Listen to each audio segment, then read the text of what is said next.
శ్రీనివాస్ యాదవ్. అధ్యక్ష,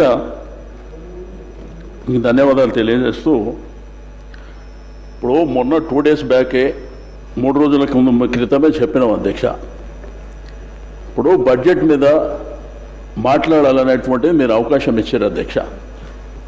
దయచేసి గౌరవ డిప్యూటీ సీఎం గారు, అదేవిధంగా శాసనసభ వ్యవహారాల మంత్రి గారు వారు కూడా ఇక్కడే ఉన్నారు. నేనేమంటా, మొన్న కూడా చెప్పిన, ఇట్లా ప్రతిసారి ఇంటరప్షన్ ఉండి మీరు మాట్లాడతాం మేము మాట్లాడతాం అనుకుంటూ పోతే అది పద్ధతిగా ఉండదని చెప్పి, మీరు ఆల్రెడీ డిప్యూటీ సీఎం గారు రాసుకుంటారు, వారు రిప్లైలో చెప్తారు, మధ్యలో ఏదైనా లెజిస్లేచర్ అఫేర్ మినిస్టర్ గారు ఉంటే మాట్లాడతారు. అనవసరంగా అక్కడి నుంచి మీరు ఇక్కడి నుంచి మేము ఇట్లా ప్రతిసారి ఇదే విధంగా వెళ్తే అధ్యక్ష సభ నడవడం ఇబ్బంది అవుతుంది అధ్యక్ష. దయచేసి మీరు అవకాశం ఇచ్చారు, మా హరీష్ రావు గారికి అవకాశం ఇచ్చారు, వారు కంప్లీట్ చేసిన తర్వాత మాట్లాడుకోమని చెప్పండి అధ్యక్ష. ప్రతిసారి ఇట్లయితే వాళ్ళకి ఇబ్బంది మాకు ఇబ్బంది అధ్యక్ష. ఇప్పుడు వాళ్ళు అడుగుతారు, మధ్యలో మేము అడుగుతాం.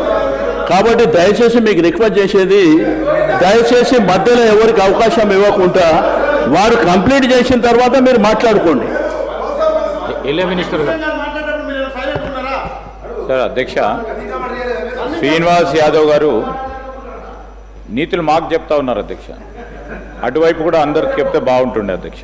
రెండవది, నేను దయచేసి హరీష్ రావు గారిని కోరుతా ఉన్నాను. Is a senior member, he held legislative affairs ministry, also finance minister. Slogans అనేది సరికాదు అధ్యక్ష. Let him put forward his view points. We are here and honourable deputy chief minister taking the notes. వాస్తవాలకు దగ్గరగా మాట్లాడండి అధ్యక్ష. మా సభ్యులు కూడా ఉన్నారు, మొత్తం యావత్ రాష్ట్ర ప్రజానీకం కూడా వింటా ఉన్నారు. ఈరోజు వాస్తవానికి దూరంగా మాట్లాడి స్లోగన్స్ ఇచ్చే కార్యక్రమం చేస్తే డెఫినెట్లీ అధ్యక్ష, ఇక్కడ కూడా ఉన్న మా కాంగ్రెస్ పార్టీ శాసనసభ్యులు ఎందుకు వింటారు అధ్యక్ష? ఎందుకు వింటారు అధ్యక్ష? ఇష్టారాజ్యంగా అడ్డగోలుగా సత్యదూరమైన మాటలు మాట్లాడితే కూర్చోమంటే ఎందుకుంటారు సార్? మీరు సత్యం మాట్లాడండి, వినడానికి ఆస్కారం ఉంటుంది. మీరు చెప్పేదంతా చెప్పుకుంటూ పోతా ఉన్నారు. దయచేసి అధ్యక్ష, ఇప్పటికే 35-40 నిమిషాలు మాట్లాడారు వారు.